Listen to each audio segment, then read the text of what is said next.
Okay, so Ben, is it? If you're listening to this, this is a good spot to start. Okay. First of all, it's not Ben, is it? His name is Ben, and he's an incredible editor. Ben, is it? Okay, his name is Ben, the best editor ever. Put some respect on it. Like I was watching the video, and it was just like perfect cut, just over and over. Way better than I could have done. I feel like I've like been with Ben for a while. I've watched him improve as an editor, and I think I've even helped him get a couple gigs outside my channel. It's like a shame his own personal channel isn't bigger because he crafts these like video essays that are like stunning. What's the channel?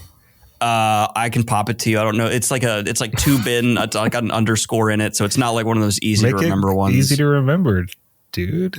Actually, this podcast is going to be it's just going to be an hour of us advising Ben on how to blow up as a content creator. Just make it easy.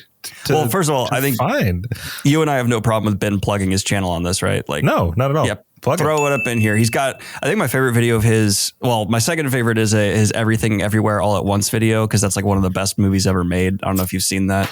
Absolutely outstanding.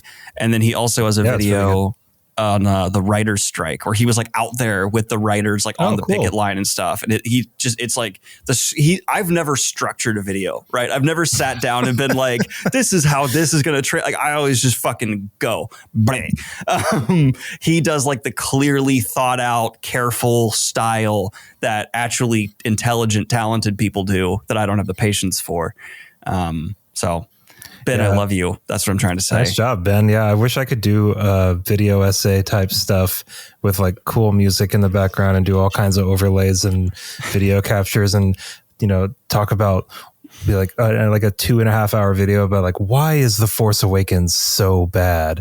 Or, but like, I can't, I just don't have I don't want to write out like an entire like 50,000 word essay. If I'm writing something, it's my book. You know what I mean? Like totally, like my free run video that I just did, that was off the dome. Which Isn't this coming from the guy that did like a 3-hour Fringe video though? That's the one video in my entire. By the way, I have over 1,000 videos now. That is the one I wrote. That is my one written video. You're so dedicated to Fringe. And the second Fringe video, also written. So it's 2 I lied, but still, those are the only 2 I have written. I've never watched a second of Fringe. Really? I think I need to watch it. If you're willing to make a gigantic video about it and actually write stuff down. So good. It's got like early 2000s TV problems, like filler episodes and stuff, no doubt. Like Battlestar Galactica. Firefly vibes, like Firefly doesn't have filler episodes. I just mean like, do you notice in Firefly? Like, Firefly is not actually good. Fringe is good. Oh, excuse me. Ow. Jeez. Okay. What the hell was that? Here's my thing on Firefly. What are you doing?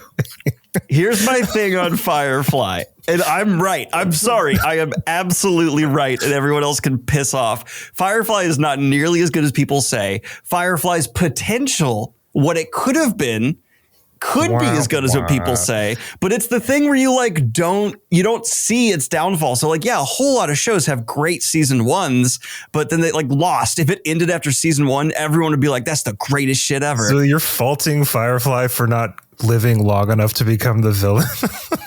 Yes. Okay. Well, no, I'm not saying one way or the other. Yeah. I am saying it had potential. I'm saying its season 1 is very good, but these people who put it in their top 10 shows of all time lists, fuck off. It's not it's like top 10. I think it's just like, it's so charming and so well written and so Joss Whedon-y, like, but what Joss Whedon show at season 3 is as good as its season 1? I don't know. I can't answer that with any confidence. Checkmate. It's not just because you couldn't think of one on the spot. It doesn't mean that Firefly's not good. Like, it doesn't mean because Firefly didn't live up to its shitty potential. But one thing that I noticed with Firefly and like a lot of kind of like early 2000s shows, I noticed this with House, which I really like House a lot. House is great. Yeah. It kind of makes me into like kind of it spikes my health anxiety because people are just like doing random things and then all of a sudden their heart explodes. Like that's basically anyway. But I've noticed in those early 2000s shows, there's always music playing. Yes. Constant in every scene. There's like a light piano going on, or like they're almost like insecure. They don't want any dialogue with no music in it. And I noticed that with Firefly when I watched it for the first time. I was like, there's music throughout basically this entire episode. Yeah. Like it doesn't matter like what's going on. But is Fringe kind of like that? To an extent, it's not as bad, but it did specifically because it's also a J.J. Abrams product. It's like Lost in its sound design, where like it'll kick in with like a lot of like musical stings that are reused like time and time again. Like Lost had like the transition sounds, and like that's when Fringe will do its music a lot. And there are straight up like bad episodes of Fringe sometimes because it's just like we can't advance the plot. We have to hit 24 episodes. So there's just like skip ones. But I tend not to fault early 2000s shows when they have that, because literally almost all of them did, and they were studio mandated. Yeah, that's what it needed to be for the landscape of television at the time. Exactly. And there's a lot of like those shows. Like I want to see someone re-edit the Battlestar Galactica remake just down to its like core plot line, because there was, especially the later seasons, the reason they're so much like not as well viewed is they just started filling it, when reality, like there was only like 5 episodes of story left for the final season. So like I'm a big believer that you don't need remakes. You can just do re-edits and like make the studio mandated flaws of a thing go away and like be a lot better in the modern streaming era. But that'll never happen because studios will never admit that those episodes were bad. So my followers on BRK have heard me talk about this a lot, but I'm awful at watching TV. I start shows and I don't finish them. Like Lost, I watched the first like 5 episodes and I was just like, I'm just going to be wondering what's going on for the rest of this show. And I don't want to feel like that. So I've never watched all of Lost. I think I've watched like 2 episodes of Battlestar Galactica. I don't have it in me. I don't have the stamina for TV. I don't know what it is. Yeah, I have a hard time. I can relate to that, because there are a lot of shows even now in the streaming age which doesn't have like the studio mandate, like hit 20 plus episodes, where they bloat stuff. Because TV is suddenly becoming like the new prestige, prestige TV. That's a thing people say. They're still figuring out like the right balance between just being feature length and being a season of television. It's hard to admit that like a story is like maybe a 5 episodes, which is like no season is just 5 episodes. But then for budgetary reasons, things that should be 12 are reduced to 8. And like it's the new House of the Dragon season, which did you watch the newest episode? Sorry to interrupt. No, you're good. I didn't. And I don't know if I'm going to finish it because I am just tired of adaptation. Like I'm a book guy, and I feel like I got caught up in show shit, and now I've regretted it. Even the Wheel of Time show reviews I did. I'm like, go back to books, Daniel. Go back to your bread and butter. Well, okay, first of all, I make more money when I talk about shows. So people judge me when I say that, but I'm sorry. Like I get these comments that are like, oh, you're only reviewing the show because more people watch it. And I'm like, I want to show up to your work and be like, you're only filling out that report because you might get a promotion, you bitch. Like, and be like, oh, fuck you. Yeah. But you can still do book stuff though. I'm going to be cutting down to just basically news for a while I focus on writing. Really? Okay, cool. Yeah, that makes sense. Yeah, I am the fantasy news guy, and I'm willing to lean into that. Well, I'll keep doing book stuff. Thank you. Yeah, there we go. Oh, so have you watched any of my? Sorry, go ahead. No, I was going to ask though. I was going to mention, but I was going to mention with House of the Dragon. I'm not going to spoil it for anybody that hasn't seen it yet. It came out like a week ago. It took me a while to watch it because I was in the process of moving and everything, but also I was hesitant to watch it because I didn't see any memes. And that's how you know that the episode was probably cool, is if you see memes and you see like, just a bunch of spoiler posts about everything, that are warning about spoilers. And there's a lot of dialogue and a lot of just noise about it on the internet. And I feel like for that whole week, I was on the internet off and on, and I didn't see any noise about it. And I was like, oh man, was that kind of like not a very good episode? And then I watched it. And if you're listening right now and you watched it too, maybe you'll agree with me, maybe you won't. But that was basically just a big giant trailer for season 3. And man, like it's just when the credits came up, I couldn't believe it. Like I was like, there's no way that this is the end of the episode. And it was. And now we have to wait 2 years And it's just like, okay, like that was, damn it. Yeah. Like, I want to know what happens. I think that's part of the reason why I'm also more attracted to talking about shows on my channel that are done, because like I can evaluate a story, right? Whereas if I'm evaluating something that's actively happening, you end up in this like reactionary style of review that is usually doesn't hold up very well. Cause like, yeah, people are going to be pissed off about that, but maybe season 3 will do some stuff retroactively for season 2 that in context, when people don't have to wait, will be great. And so I think for show reviews on my channel going forward, they're not going to go away because I do enjoy doing them. But I think you're more likely to see from me another 2-hour video on Lost than you are to get like Rings of Power episode 1 first reaction. Because like, I don't know. So this is me announcing it on my secondary channel podcast with Evan here. I'm probably not doing show reviews anymore ever again. Well, that's like stuff actively happening.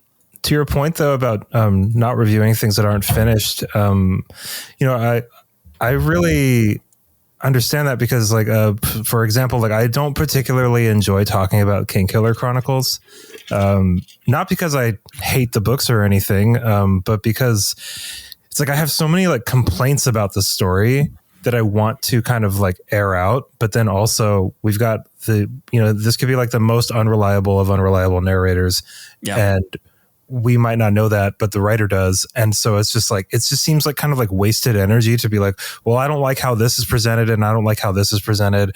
All of like the whole, Kvothe, like gallivanting for like 1,000 years in like a mystical sex realm or whatever, like that could all be like a total lie that's just leading up to the Cathay, which is actually really real. And Bast could like tell us all that it's a lie in the 3rd book, or you know what I mean? So it's like, I feel like, to your point about TV shows too, it's like almost a wasted effort, and you're more than likely going to be wrong about what you're talking about. And it is just reactionary. And I figured that out as I was reviewing stuff and talking about things at length. And I reread Kingkiller and for like the 4th or 5th time or whatever. And you've read those, right? Yes, okay. I read those and I have my opinions. Yeah, everybody does. Yeah, everybody's got opinions on it. But like on my most recent read through of it, I kept catching myself and I was like, I don't know. I think this is a lie. Like something's going on here. Like maybe Rothfuss is just pulling like the biggest meta of all metas by not finishing this. You know what I mean? And like he is like it's like the ultimate self-insert of like this kind of like he's assumed the role of this kind of like washed up loser who's just like recounting like the better days, in like a very kind of blown up way or something. But that's giving it so much more credit than it. Evan, I'm curious if you heard the term copium before. I'm wondering if you've heard this term. I'm not. Believe me, I have issues with Rothfuss and with those books, but like I do like digging in deep and just it's not to give him credit. It's more just like, what if this is happening? And it's like that's kind of cool to think about. Here is my theory on what's truly happening with Kingkiller Chronicles, and massive spoilers, very serious spoiler warning. I think Kvothe is allegedly actually just pocketing a bunch of money from a charity that we haven't heard about yet in the book. And he's allegedly just spending a bunch of time that's not telling the story, doing other stuff where he calls people who criticize him at all weird on a alleged Twitch thing. That's just me. That's just my thoughts. Post it up on the forums, see what everyone else thinks about it. Yeah. No, I have so much sympathy for authors who need time to finish their stories. I have a lot less for people who promise things at dates and deadlines and don't deliver, especially when it's used for charity and then it cripples that charity's ability to function in the future. Yeah, I think that's fair as hell. Really, like I don't think that. I think rushing art doesn't really make sense for either the artist or the person absorbing the art, because you want the best product possible. But exactly. I do agree with you though. There are lines that get crossed, and that's why like I've just kind of, because I get asked about it constantly. People are like, when do you think the next Kingkiller book's going to come out? Like, what do you think about all that? And really, like I'm just kind of like, there's so many more things to read. You know, like it comes out when it comes out. And in the meantime, I'm going to read, you know, John Gwynn's new series or like what are like H.M. Long and, you know, like Adrian Gibson working on, like, what are these new authors that are pumping out lots and lots of books? Like, what's the next Tchaikovsky thing that's coming out? Like, I like that you've dug yourself down this path where you're just naming active authors. But they're doing stuff. They're like actually working. That's my point, though. It's like you can just keep naming authors that are putting out book after book after book, finishing series after series. And there's stuff. There's so much to read out there. So that's like my answer to it. It's just like, I kind of wash my hands of it. I need to entirely pivot this conversation because I'm going to forget about this. I found off-brand Lord of the Rings Legos, and they're my new favorite thing ever. Oh my God. I got a Barad-dûr set, and like normally like a Lego set that's like even a few hundred pieces is like $100. It was like $20 to get this awesome Barad-dûr set. And now I have this Minas Tirith set it was like $40, and it's this huge Minas Tirith thing, except they are avoiding copyright. Get away with that. That's the funny part. I love this box and I've yet to open it because it's hilarious. It's not the city of Minas Tirith. It is the city Gondor of. Oh, man. And instead of being anything Lord of the Rings related, it is just Bright Serenade, Fantasy Castle. And to avoid having the very copyrighted white tree, they have a fountain in the middle up top, but there's a white tree that comes in the bottom part that you just happen to be able to attach up top. I don't know what that's crazy. But I just love to avoid copyright. They couldn't even say the city of Gondor. It's the city Gondor of. And so I'm going to be building this in a live stream. And you can also get Barad-dûr, which is, sorry, it's not Barad-dûr. It's called Dark Tower, which is actually another fantasy thing. I was just going to say, that's now, how are you pronouncing that, by the way? Barad-dûr? Isn't it Barad-dûr? I'm dyslexic, so you're being hateful right now. Who's the asshole now, Evan? It's me. It's Ben. The guy put a canceled on his face. Me on Ryuria. But I just want everyone to know I'm going to have affiliate links to these knockoff Lord of the Rings sets in the description and comments down below.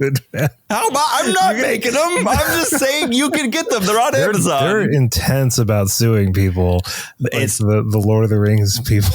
I agree. I think they should protect their IP. What claim do they have to the city Gondor of? None. I say. I'm surprised they were allowed to print the word Gondor at all on a box. Me too. It's genuinely very surprising. But if you're into Legos and you're into Lord of the Rings like myself, and you don't really care about IP iffiness, there is like several sets of knockoff Lord of the Rings Legos that I find what's cool is like, so if I went into your house and you had that built, I wouldn't be like, oh, that's a knockoff Minas Tirith. I would just think you built.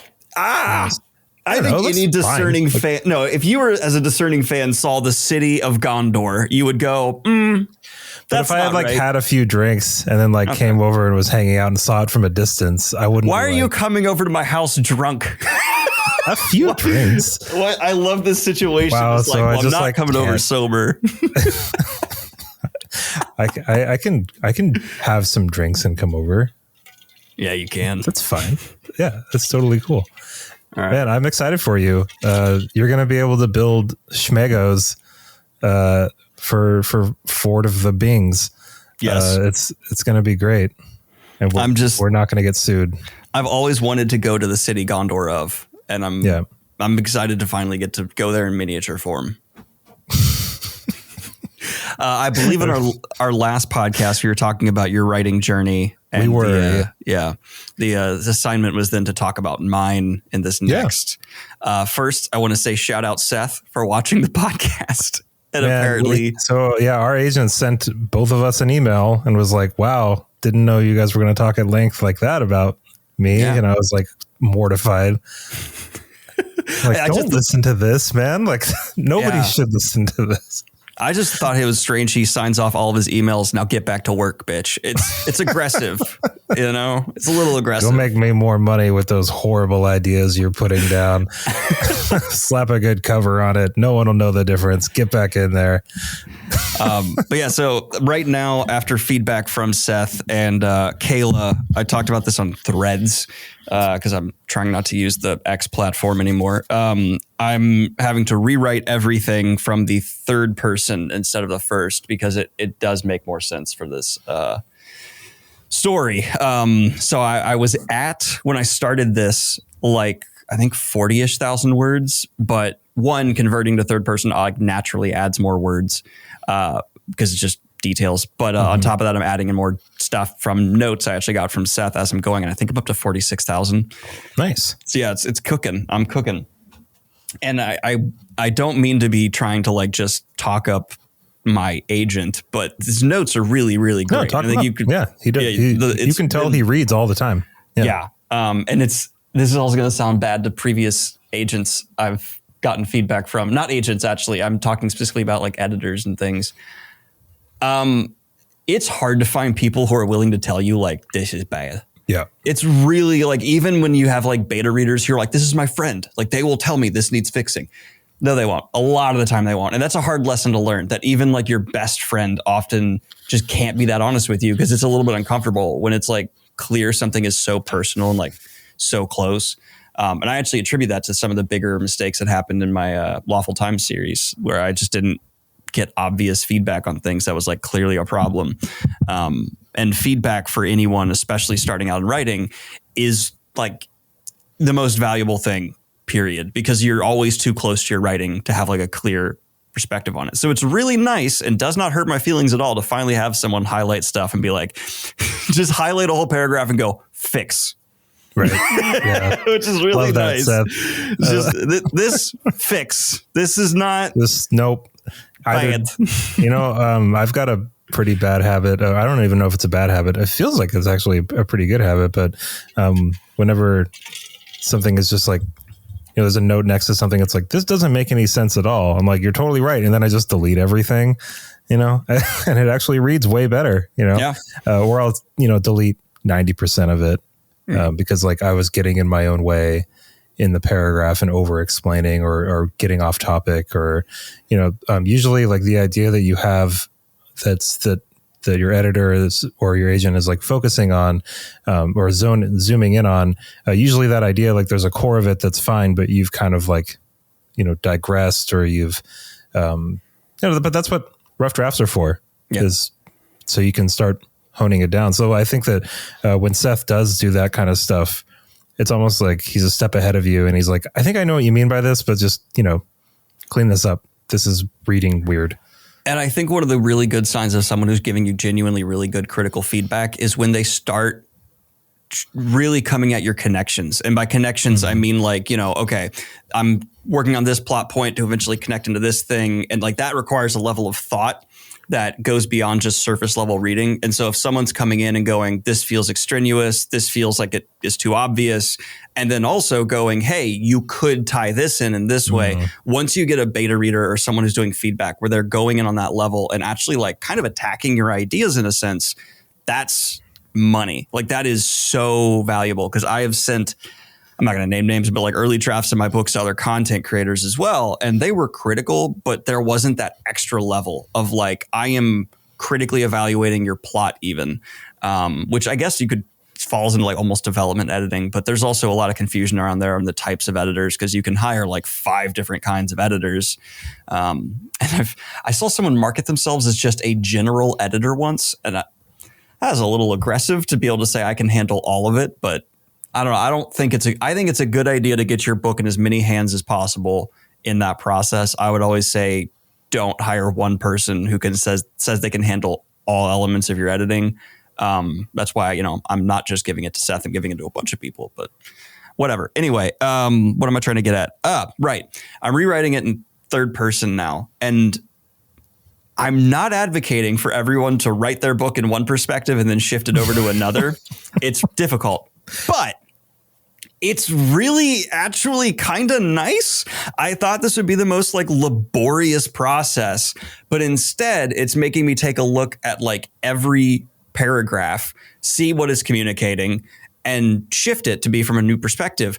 But because I started in first and I'm moving it to third, it's the most like connected third person I've ever written. It feels super close still to the main character, and I'm finding some magic for myself there. It's really nice to have this like, okay, I wrote it as close as you can possibly be to them, and now I'm just taking half a step back, and it's maintaining something that I'm not even able to fully pin down yet that I'm really liking for this horror novel that I'm working on. So I'm glad that I've been given the most annoying writing task of my life. Did Seth suggest for you to switch it from first to third? Yes, that was one of his first notes. And I originally said no, because I thought, no, horror novel, it needs to be first person. I want it to be as close to the character as possible. But then after going back and reading like all of my favorite horror books, I realized almost all of them are in third person and that it doesn't affect that too much. So, all right, let's switch it over.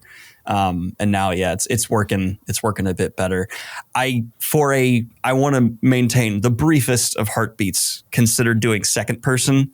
And then I realized that I'm not dissing second person. No, if you are a masterclass writer, second person can be beautiful.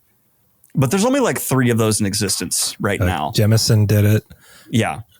There's the second book in the Locked Tomb series, I believe, did it. Oh, I haven't read those yet. And there's like I've maybe read 5 fantasy books in my life, speculative fiction books in my life that have pulled off second person. But it needs to be justified in the narrative, and it needs to be like meticulously written. To be something that is not absolutely miserable. And even then, even if you do it perfectly, you are going to turn off a huge percentage of readers. Because if you just put out like a poll, there is a surprising amount of people who will say, I will just not read second person. Yeah, I don't really like it. I think that like when I read the 5th season, Jemison did it pretty well.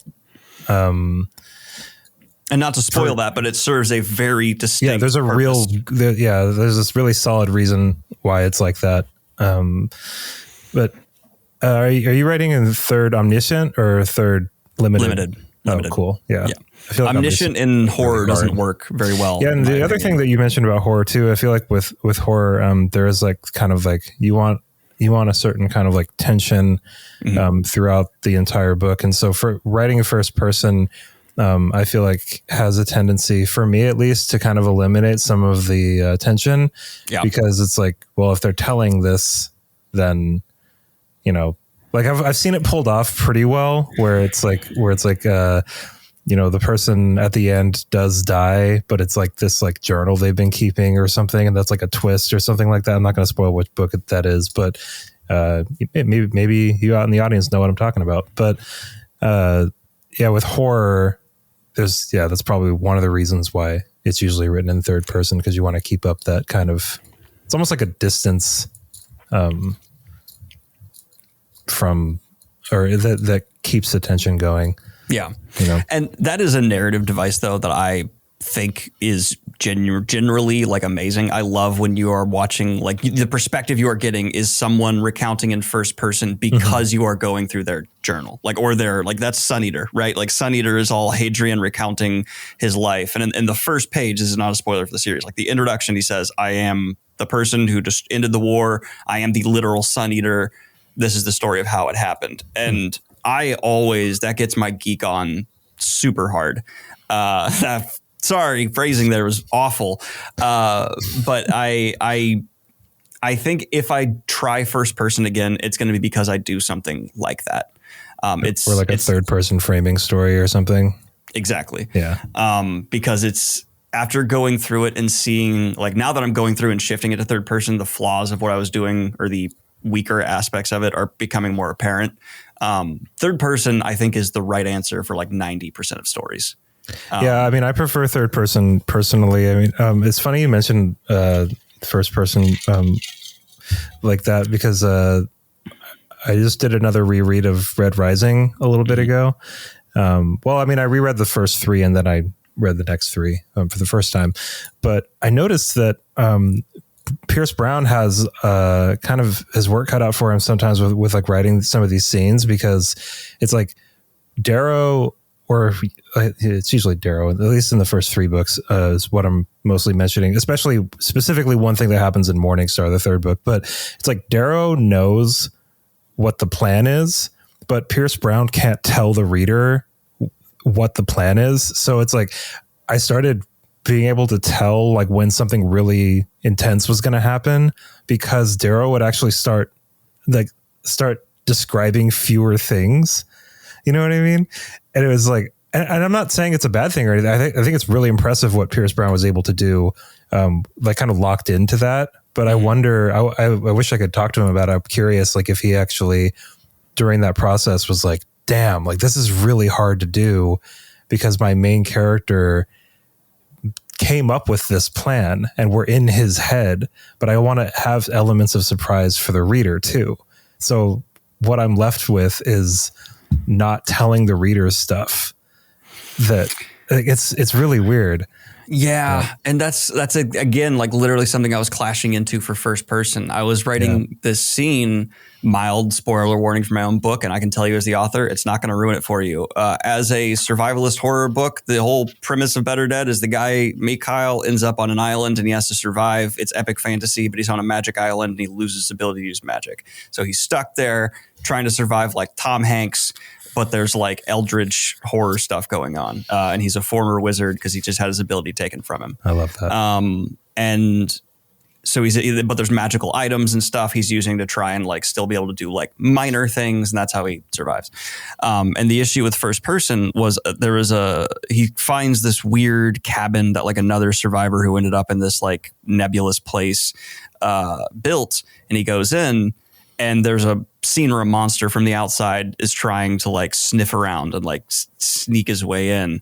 And I got to this point where like he's sitting against the window, he's seeing a shadow creep in. And there's this huge issue with first person when you have that kind of moment where like it's building, and you touched on it. You know everything's fine because he's first person, he's saying it, and you can't then said, and then I died. So that will never come across. And there's also a prose problem, at least from, again, masters of first person can overcome this, but you end up, just trying to describe someone's emotional state. You end up having a lot of that. Whereas if it's third person, you can more easily, it's not impossible, but more easily, poetically wax about the tension they're feeling and all that build up because you are the freedom of this narrator looking in. It's the difference of, the camera being in the person's face versus being in the corner of the room. And for especially horror sequences, I thought that would be to my benefit to literally put you in the face. Mm-hmm. But there's a reason that, Halloween wasn't shot from the perspective of this, right? Like that's not as good. A good horror sequence, believe it or not, what I've learned isn't from literally sitting and not only knowing like what the person whose view you're sitting in feels, thinks, experiences, but being able to put the camera up there and introduce something they don't see. And then have it kind of work in that way where, it is limited. So you have to justify, you have to work with it, but you can hint to the reader in a more creative way from that camera position than if it was literally sitting inside their head first person. It's less because you're limited still, you're not omniscient, but I don't know. I'm having a lot of fun with that. No, totally. I think that like the context of like what is horrific about the story also super matters too. Obviously. I mean, like, it's not to say that you can't write horror in first person, but like you said, like pretty much all the first person or all the horror books I've read are third person. Oh. Like I'm like struggling to think of like Stephen King wrote 11/22/63, but that's not really horror. It's some horrific stuff happens in it, but that's just a thriller. I wouldn't consider it horror personally. That's the thing. King is talked about as a horror exclusive author when I would say that's not true for over 50% of his books. I would say are not horror. I mean, as he's gotten older too, I feel like he's definitely drifted into the thriller lane. Yeah. Much more, or at least like with like, he's doing like paranormal thriller type stuff. There's just he is a subgenre horror. Like he does something and then subgenre of it is horror. And because that is much more common, I think people take that through line and apply it to everything. Of course, he's written horror first novels like it. But then people will like lump in Dark Tower. And yeah, there's a horrific subgenre tone to Dark Tower, but to call that horror first is just objectively wrong. Yeah, I think Dark Tower is fantasy. Yeah, it's it's epic fantasy, right? Yeah, there's enough there to qualify as epic fantasy. Do you want to have this conversation? Like, because in my mind, epic fantasy means it has to do with stakes. Mm-hmm. It's like the world is at stake. Mm-hmm. There's some kind of like big event, or there's some sort of like there's a paradigm shift on the line. Okay. And then so you can have like high epic fantasy, like Song of Ice and Fire, Lord of the Rings. That's like high epic fantasy. And then like regular high fantasy is the world is not at stake. Like my book, Angie Kills a King, is not epic fantasy. It's high fantasy. The world is not on the line here. It's about these characters going through this situation. But then, that's why genres get all weird, is because it's like, okay, well, what about like Harry Potter? Is that epic fantasy? Because like in their world, like the wizarding world, which is on Earth, but it's like it's their paradigm, you know what I mean? Like that is on the line, kind of. And I guess technically all the Muggles and stuff, but whatever. But like some people call that low fantasy, because, or like Butcher's Dresden Files is considered like low fantasy because it takes place in Chicago. But like, I don't know. What do you think about that? I just want to say first, I'm thinking about it, and I might regret saying this, but I disagree with the label of epic fantasy meaning world-ending stakes necessarily. Not necessarily world-ending, paradigm shifting, I should say. I know that sounds very like semantic, but like. But then like you're going like if it has to be world-ending, not enough stuff is included. If it's paradigm shifting, suddenly too much stuff is included. Like it's okay, yeah. I've done so much reading on genre. I don't think anyone's actually landed on an actual answer for this. That's the thing. I just did a whole video on genre, and the takeaway from it at the end was nothing means anything. Like all of it's label and marketing and bullshit. But like, and then you have the stuff that changes, right? Like, funnily enough, Dresden Files, even by your generous definition of paradigm shifting, doesn't start as epic fantasy, but then by the most recent books is absolutely epic fantasy, because like demons are entering the world and like all this huge stakes of like Chicago could blah. And so I am an advocate for, if you're just starting out reading speculative fiction, genre can be useful. But my main argument is, once you're kind of an experienced reader who's tried a bunch of different stuff, genre doesn't matter as much as vibes, because I'm more likely to recommend a book that is completely genre different from a book you like, but maybe very similar vibes. Like if you really like, both Red Rising and The Expanse, epic science fiction. But would I necessarily recommend The Expanse to someone who loved Red Rising? Maybe, but they'd have to like pretty specific stuff from Red Rising for me to then go, oh, then the next thing you need to read is The Expanse. But they're like really different series. Yeah, but they'd be categorized both as epic science fiction. Just science fiction in general, which is weird, because I always thought Red Rising was more fantasy than sci-fi, personally. What's the science in it? Like I don't like I'm not seeing it. I would say it's fair to classify it as science fantasy. But if you really liked Red Rising, I could more easily then turn around and probably recommend you Dresden Files, because you're probably going to really like Darrow and that like guy who's at the center of it and has like the rise to power, because Dresden kind of goes on that trajectory. He starts as kind of just a lowly street detective, and now he's like talked about being the future Star Child, and that's like he's beating Satan level stuff in the later books, and it's crazy. Should I keep reading? So like I've read like 3 Dresden Files books, and I don't know. Like I don't mind it, but it's also just like, I'm not getting it. Like, do I really? And I know that people hate it when you're like, you just got to push past like the first like 7 books and the next 14 are really good or whatever. But is it worth like pushing through those first like 3 or 4 of them or whatever? Because I think even Jim Butcher said you should push through like the first, or you skip them altogether or whatever. It's not a joke to say the first 8 books you need to push through. Man. But like they're not all bad. It's just in comparison to how great like 9, 10, and 11 are. It's like, oh my God, it gets so good. But unfortunately, in my opinion, after Skin Game, I defend Ghost Stories more than some people do. After a certain point, they do start ticking down.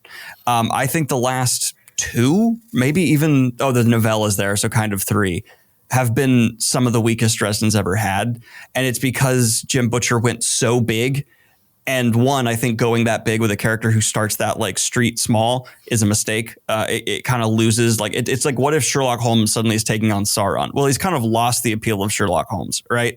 Same issue where it's like the stakes got so high, and now in like one of the new novellas, he's back to doing like a street thing. And I'm like, weren't you just saving the world? Yeah, it's like, okay, like you believe Spider-Man will stop on the street and just help someone get a cat out of a tree. But if Superman stops to do it, you're like, dude, shouldn't you be doing like bigger deal stuff? This seems like a waste of resources right now.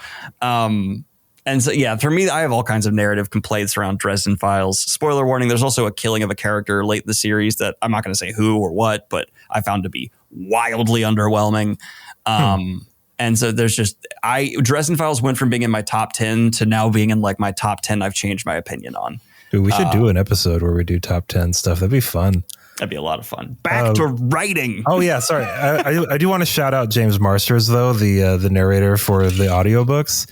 Yeah. Because I tore through those 3 that I did read, and I don't know if I would have done it just reading it print, but like he's such an amazing narrator that it was just like, and he gets drastically better. Even like his first few Dresden books are, you can tell it's a wonderful fit, but you can tell by like book 5, 6, he understood that this was going to be a huge thing in his career. Kind of convinced me to push through 8 books. I'm not quite.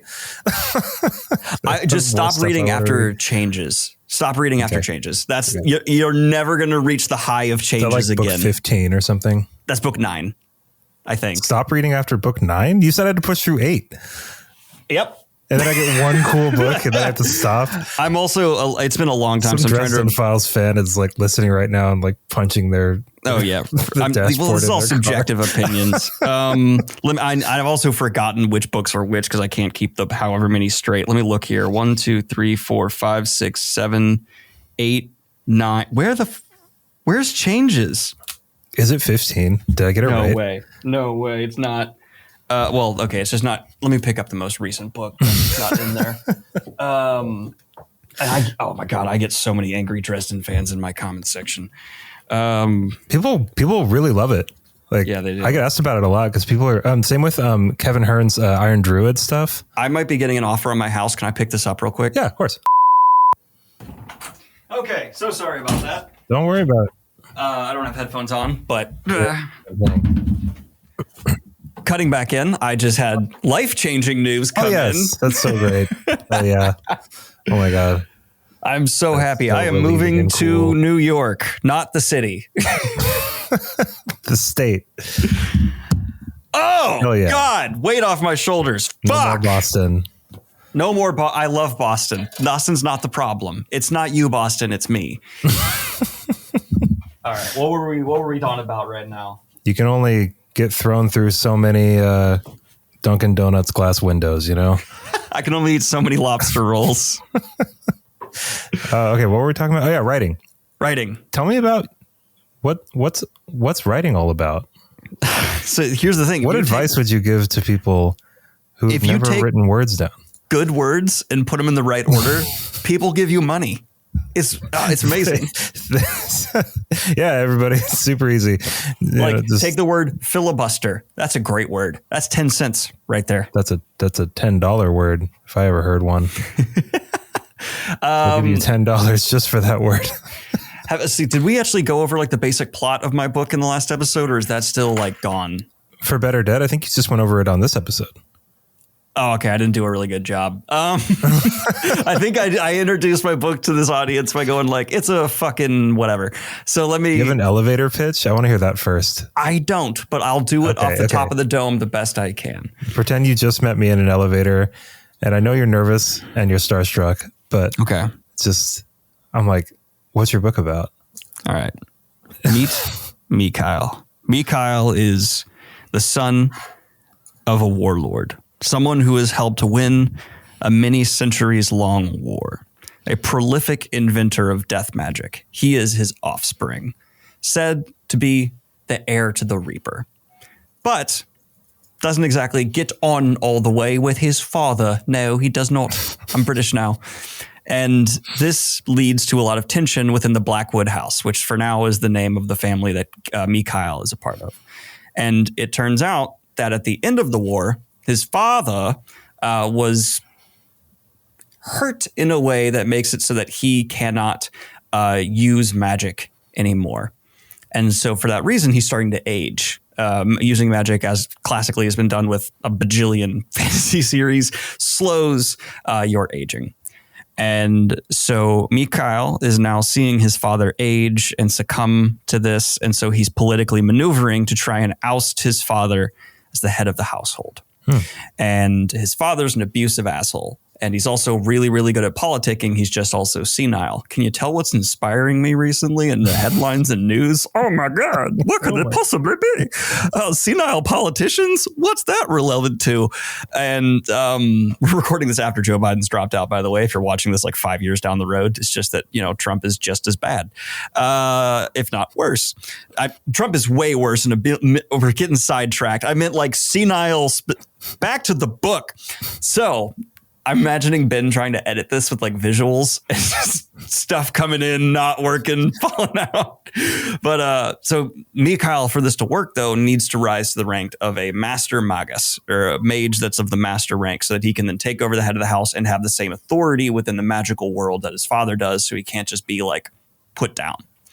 He's going to the final trial, which has been narrowed down to just two magus who could rise, him and Parker Veros. Parker is very obviously the chosen one. For anyone who's an experienced fantasy fan, she's an orphan kid who's fighting her way up from the bottom, getting tons of accolades, is born with natural raw talent that's through the roof. Oh my God. She's obviously I literally named her name Parker for Peter Parker, because to me, Spider-Man is like the chosen one of Marvel. I don't think a lot of people agree with that, but if you like look at how Marvel makes money, Spider-Man is clearly their chosen one. Anyway, I have a weird rant in me that Spider-Man's the chosen one of the Marvel universe, but that's a whole other thing. I don't know if you agree with that or not, but whatever. If Spider-Man, I'll save my opinion for now. If Spider-Man died, Marvel would die. Anyway, I just heard you go. I don't know. He is their most profitable, at least by like money of individual superhero. He is their most profitable. We can agree on. I mean, like I can extend an olive branch and say Spider-Man's my personal favorite superhero. And that's what I just mean. He's like he is the favorite of Marvel. If you had to say who's the flag boy of Marvel. I mean, I would argue if we want to do it, I would argue it's Robert Downey Jr., seeing as they just like roped him back in for $80 million. Not even Iron Man offering Tom Holland that kind of thing. You know what I mean? I'm just saying, like, if you really wanted to. That is so funny. I'm going to say you're right. I concede my point. Yeah, it's not even Iron Man. It's not it's not a character. Downey Jr. But Mikhail is in this final trial against Parker. Things go wrong. He ends up in a similar situation to his father, with his magic essentially gone and kicked out of their reality, stuck in another mirror realm that is super strange. Like, the laws of physics don't necessarily need to be the same. Like, wild things like trauma from the past can manifest physically as a creature. And he's having to live on this island and try and thrive and survive. And it's going to be about, and then I'm not going to spoil, because a whole lot of things happen, tying stuff back into his life, because obviously you have a traumatized character coming to a place where trauma can literally manifest into a creature. Fun with that. It's also an epic fantasy world that there was this Centuries War that I mentioned, and they were fighting this foreign across the ocean nation that is actually very based on like Earth. I literally call them Euroceans because it's like Europe and Asia culture smashed together, and I'm not very creative. That's not true, but you know what I mean? It's a placeholder name for now. Just a fantasy book. You don't really have to think of much. I for a long time in my early books, I got caught up trying to come up with like the perfect name for something. And so I would freeze my writing. I've realized that's dumb. You just don't come up with a name yet and keep writing. And then you replace all the names later on. And so that is even going to be tied into the fact that there is this huge war. And so there's like this generational trauma that clearly is being manifested and represented in the text through his father. And then he actually has a younger brother who's a lot more innocent even than himself, who he's trying to protect. So it's like a literal representation of how trauma through generations can still echo downward. And then you bring that into the island. And so I'm writing this story where it starts big and then it gets hyper narrow, right? Because it's like we're starting with this world that feels like it could be up there with, you know, the big fantasy epics, but then you just take a slice out of it, tear away the rules of what even typically like direct our own reality, and have fun with trying to torture this character and encourage the growth they need to complete the journey they're on. And it's been like a wonderful time. I'm really loving it. Originally it was first person. Now it's shifting to third. And I think the biggest hurdle I have in front of me is isolated characters are hard to develop because they're literally don't have anything to play off of that like can have a normal conversation with them. So I found a way to conquer that recently in the book, which was actually like I had one of those moments that I'm sure you've had with Angie where you're like, oh, how am I going to solve these 5 things? And then you have one idea that solves 3 and you're like, oh, beautiful. I love those moments. So I live for those moments. Yeah. So after having to scrap 2 books and rewrite the entire perspective, I finally have a book that I know is going to work and I know I'm going to take out and like off to traditional publishing. And it's been the hardest writing experience of my career. It has been challenging in ways that self-pub was just not, because you have complete freedom there. But those challenges have refined and honed ideas to the point where I still am a very big fan of self-pub. I'm still a very big believer that the fringes, the true cutting edge of creativity is often in the self-pub realm, because those people are willing to just like drop acid, write a book and go. Like that's interesting. That being said, I've now learned and understood, not fully yet because I'm still in the process of it, how limitations can be incredibly beneficial to creativity. If you put someone in a box, they then have to get creative with living in that box. And that's kind of where I'm having this epiphany after epiphany of how to make this story work in a way that will be appealing to publishers, appealing to an audience, but still something that feels like it's truly coming from me. And it's also helped me identify some of my trademarks as a writer. I'm a very big fan of having my characters start a story traumatized and then get further traumatized. Every single book I've written has done that. I didn't even mean to do it, but I think it's just kind of a realistic way to look at an adult. Like if you're writing an adult, that person everyone's been traumatized in their life. If you live in this world, something bad has happened to you before you're 20. At least in my experience of meeting humans. And then you have something that introduced in the story later on that amplifies what's been done to them, and you propel that further on. I'm now having a bigger issue when it comes to stories that, so like the more I'm writing this one, and this is, I think, a pretty common writer thing. Now that I'm in this like mental mode, I can't consume another story without immediately comparing it to my own. Like, okay, what are they doing that I haven't done? What are they doing better that I have done? And I'm trying to write, if you can't pick up by having like another character who's a chosen one and this character going on their side quest.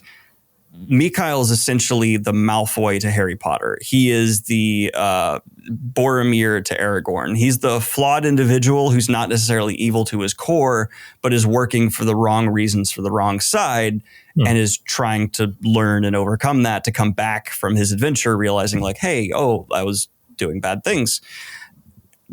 I have never handled a character like that from start. The closest I have is my last book, TAA Mint, where she was someone who was deeply traumatized, doing the wrong things, but she wasn't on the wrong side of things. This is someone who's starting on the wrong side. And changing someone's core philosophy and like politics and everything is immensely difficult, because if you want to do it realistically, you need to find examples in the real world of people who have had like their whole philosophy turned around. And that doesn't happen a lot. People are really stubborn. People are jackasses who dig into their beliefs and don't listen to a lot outside their echo chamber. And the benefits of being isolated and having that happen are there, but it's also extremely hard. I'm rambling a lot because this is just a stream of consciousness of what I've been dealing with. That's the challenge of Better Dead for me as a writer, is just totally uprooting someone and replanting them in a believable way when they're in extreme isolation, by just making them face what they've dealt with before. I can't remember which author said it, but it was like Hemingway or someone, I don't know. They said, the only story worth writing is a person in conflict with themselves. And I don't know if that's like totally true. That's the only story worth writing, but I think that that's an incredibly compelling conflict, is, man against man, a person in heavy conflict with themselves. The process of not only overcoming trauma, but of admitting that you're wrong and admitting that your philosophy on something or your beliefs about something have been fundamentally incorrect in the context of the life you're trying to lead and the values that you have. When you realize that, it's physically painful. Yeah. Like I've been through that process, not with like, big capital T trauma type stuff, but just with, things that I thought that, just this general kind of like, oh, this is how the world really works. And then I've had somebody be like, well, this is my experience and you're absolutely wrong about that, and then it makes you really uncomfortable. And I think that reading about it in books and watching a character become, something that they never thought they would, or something they were afraid to become, or something like that, something they maybe knew they needed to be the whole time, but never wanted to do it. That's compelling as hell with the spectacle of fantasy around it. Like that's why I love character driven stories so much. Because watching a character really go through that. So I think that your idea of having a physical manifestation of the trauma, it kind of reminds me also of, did you read Le Guin's Wizard of Earthsea? Yeah, of course. Yeah. I love it. It's like one of my favorite books of all time. But the shadow that Ged summons chases him all around the Earthsea. And spoiler for like a 70-year-old book. Sorry. But Jesus, that's so mean to Le Guin. It's like 30. No, it's not. It was written in the 60s. Oh, no way. Oh, yeah. Yeah, it's old. No way. Yeah. 68, release. I think. 67, 68. 70. No, 68. Fuck, you're right. I got it right. Oh my God. You can hear my keyboard, everybody. I wasn't typing. Wow. Damn. That was so impressive. Wow. Also, I am way over. Okay. Jesus. No, it's not 70 years, but yeah, it's an old book. It's like 55 years old. But anyway, I always think of 90s as 10 years ago. I'm so wrong. It's okay. But anyway, with that book, it's like the shadow that's chasing him. Like I always read it as it's a stand-in for like depression or anxiety or mental health. It's like this thing that it's this shadow over your life that you're never going to outrun. Like you can't do it. It's never going to happen. There is no amount of avoidant behavior that you can have that's going to quash real depression and anxiety and mental health disorders. It's always going to be on your back. So what do you have to do? You have to turn around and you have to identify with it and accept it and hunt it. You know what I mean? Like the hunter needs to become the hunted. And like Le Guin's manifestation of the shadow chasing after Ged, I feel like it's just like so fucking brilliant. And I think that what you're doing here, having somebody, it's almost like an inversion almost of, if you don't mind me saying, like, I'm not trying to like define your book or anything, but in my mind, this sounds like an inversion of that where someone's stuck with it. You know what I mean? Like you've got someone sequestered on an island. Like they can't like run around that much. It's interesting. Yeah. Yes, you first of all, I genuinely probably took direct unconscious inspiration from the shadow that chases Ged. Everybody does. Yeah. Because like it's very fundamental. There is that personal manifestations of his past traumas that appear, But where I take it further is I want to continue that generational theme. And there is manifestations of the trauma of the war he never experienced on the island, because it's a reflected realm. So like, cool. So like, imagine if all the trauma that happened to every soldier that happened on D-Day was like sunk in. And that's where it kind of gets, that's the worst thing ever. And so that's where you get like an Elden Ring Eldritch type being that exists here, because it's all of that energy, that consciousness leaking out of that. Oh, yeah, that's so cool. But where the continued conflict with Mikhail comes in is I hate. So in the opening of the book, he is starting to realize that he's on the wrong side, or he's handling things the wrong way, and so he tries to do what he sees as the right thing without fully realizing how much of a part of a bad system he is. And so he does a half measure step in the right direction. And at least in my experience in the world, some of the most damaging things that anyone can do are half measures, because you are trying to, one, cover yourself subconsciously and say, well, I wasn't that wrong. I just need to fix this part of it, and everything else is okay. And that can be so awful in the long run, right? True change is exceptionally difficult, because you have to not just do the bare minimum. You need to do that full reevaluation of yourself and tear it down top to bottom. So painful. It's so hard. And so that half step at the beginning is actually what makes him end up in this place where he's now basically essentially forced to top down tear it apart, because he failed. Like the attempt at doing half is gross. Once you're fully changed and you look back at it, you realize it wasn't enough. It was ego, whatever, stepping in the way. And so I'm trying to punish him for that and make the reader realize that, like, no, this needs to be a true fundamental. Got it. No, he's in multiple dimensions. It's fun-dimensional. He's hopping around. That's the tagline on the front of the book. This is a fun-dimensional story. There's the elevator pitch. And so for his internal conflict, he has to come to terms with not only everything he's been a part of that's wrong, but also how horrible and responsibility the actions of his half step hurt everybody. Because there's this moment where he's face to face with Parker in this final, and he's trying to be like, look, I tried. And she's like, the way you're even trying to do right from is fucking wrong. Like, you don't understand, like, you're still contributing to the thing by just trying to correct course, when what we need here is obliteration. And that's what I like. That's the spice of the nuance that I'm setting it apart from just having the shadow chase, which is a wonderful literary device, but I'm trying to make it that like modern mental health understanding of all of those different facets. Because like, as much as I love Ged and as much as I love Earthsea, by the way, the first time I read that, the whole time I pronounced him Gede. That's a fun fact. Dyslexia. That's okay. But like, it's I don't know. That's it's funny. I'm having to avoid spoilers a little bit, because I know Seth does not want to know how my book ends, so that when he reads it, it's first impression and he can give me that. So I can't say anything past where he's Seth, stop listening to our podcast. That's also for the readers. I don't want to spoil the book, obviously. But that's my intent. Like, right. I want to have someone who, like, in my own ways in life, I've had to learn, like, there were times where I tried to do the right thing, but it was from a selfish standpoint. And I did not have the ego death to realize, like, hey, this isn't about me, or like, hey, I need to completely restart, you know? Yeah, I really like that a lot. I'm excited to read it. Thank you. Well, do you have like a ticking clock kind of mechanic or something, like while he's on the island? Or I don't know if that's a spoiler too, but like, I'm fucking with time travel. I'm not. No. It's not what you think. Sit down, touch some grass. My God.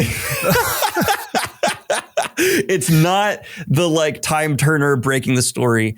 And instead of time travel, if you're in one of these reflected realms that's outside the mother realm, which is I'm calling it, time doesn't necessarily move the same. So the ticking clock element is, while he's there, he doesn't know if things are moving slower back home or faster. He could be literally missing the entire life of his younger brother. That's interesting. So he really wants to get home, because for all he knows, he could wake up one day and 1,000 years have passed back home and everyone he knows is dead. Okay.